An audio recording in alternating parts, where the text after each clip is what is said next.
बड़ी खबर आ रही है सूत्रों के हवाले से। आज हजारीबाग लोकसभा से हो सकती थी अंबा प्रसाद के नाम की घोषणा। अंबा प्रसाद कांग्रेस से हो सकती थी हजारीबाग लोकसभा की उम्मीदवार। टिकट की घोषणा के ठीक पहले पड़ गया है अंबा के ठिकानों पर ईडी का छापा। और स्थानीय लोगों का कहना है कि एक अंबा ही दे सकती है मनीष जायसवाल को टक्कर। आज ईडी के छापे के बाद मिलेगा अंबा को टिकट या कटेगा अंबा का टिकट, ये सबसे बड़ा सवाल है। बड़ी खबर में आपको बता रहे हैं अंबा प्रसाद के ठिकानों पर और उनसे जुड़े अन्य लोगों के 17 ठिकानों पर ईडी की रेड चल रही है। और ऐसे में ये बड़े सवाल उठ रहे हैं, क्या अंबा प्रसाद को अब टिकट मिलेगा लोकसभा का या नहीं। और ये भी कहा जा रहा था कि आज ही लोकसभा चुनाव को लेकर प्रत्याशी की घोषणा हो जाती है और हजारीबाग लोकसभा से अंबा प्रसाद के नाम की घोषणा हो सकती थी आज।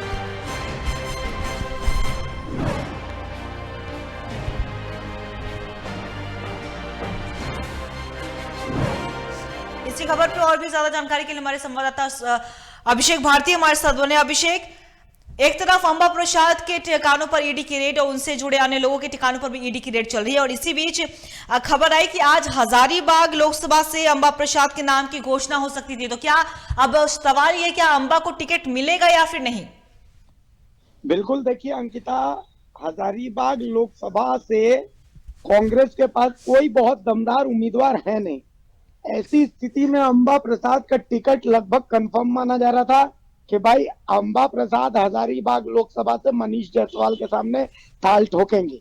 देखिए, ऐसे तो हजारीबाग जो है वो परंपरागत तौर पर बीजेपी की सीट रही है, लेकिन हजारीबाग के लिए ओबीसी समीकरण जो है वो बहुत इंपॉर्टेंट है। हजारीबाग से ओबीसी समीकरण इसलिए इंपॉर्टेंट है क्योंकि हजारीबाग में बहुत बड़ा जो वोटिंग ग्रुप है वो ओबीसी वर्ग से आता है। मनीष जायसवाल खुद भी ओबीसी कैंडिडेट हैं।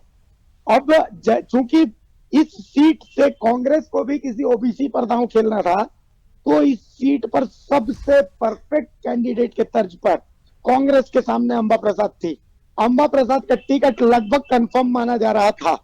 मैं था इसलिए कह रहा हूं क्योंकि आज ही अंबा प्रसाद के टिकट की घोषणा हो सकती थी, ऐसा सूत्र कह रहे हैं। लेकिन ठीक उससे पहले अंबा प्रसाद और उनसे जुड़े 17 ठिकानों पर छापेमारी ने पूरा समीकरण चेंज कर दिया है। अब अंबा प्रसाद को यहां से टिकट मिलेगा कि नहीं मिलेगा, लोग यही सोच रहे हैं। इसलिए क्योंकि ईडी की छापेमारी के बाद अंबा प्रसाद का जो समीकरण है वो बदला बदला सा नजर आ रहा है। क्या ईडी की ये छापेमारी एक सोची समझी रणनीति के तहत है या फिर ये एक रैंडम छापेमारी है? इस छापेमारी में क्या निकल करके आता है, इस छापेमारी के बाद ईडी क्या कुछ बताती है, सूत्रों के हवाले से क्या कुछ पता चलता है, इस छापेमारी का बहुत इम्पैक्ट रहने वाला है।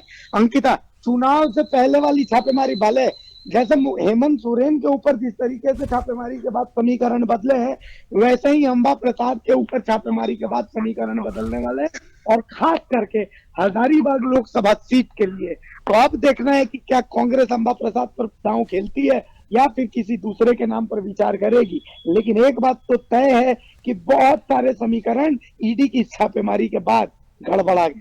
अंकिता जी, अभिषेक आपका बहुत बहुत शुक्रिया तमाम जानकारी के लिए। तो बता दें आपको कि सूत्रों के हवाले से बड़ी खबर आई कि आज हजारीबाग लोकसभा से अंबा प्रसाद के नाम की घोषणा हो सकती थी। और जिस तरीके से हमारे सहयोगी अभिषेक ने बताया कि चुनाव से ठीक पहले अंबा प्रसाद के ठिकानों पर ईडी की रेड कहीं ना कहीं चुनाव के मद्देनजर समीकरण में कुछ बदलाव हो सकता है, क्योंकि कहा जा रहा था कि मनीष जायसवाल जो कि बीजेपी की तरफ से प्रत्याशी हैं, उन्हें सीधा टक्कर दे सकती थी अंबा प्रसाद। और ये अब कयास लगाए जा रहे, क्या अब कांग्रेस अंबा प्रसाद के नाम पर दांव खेलेगी या फिर नहीं।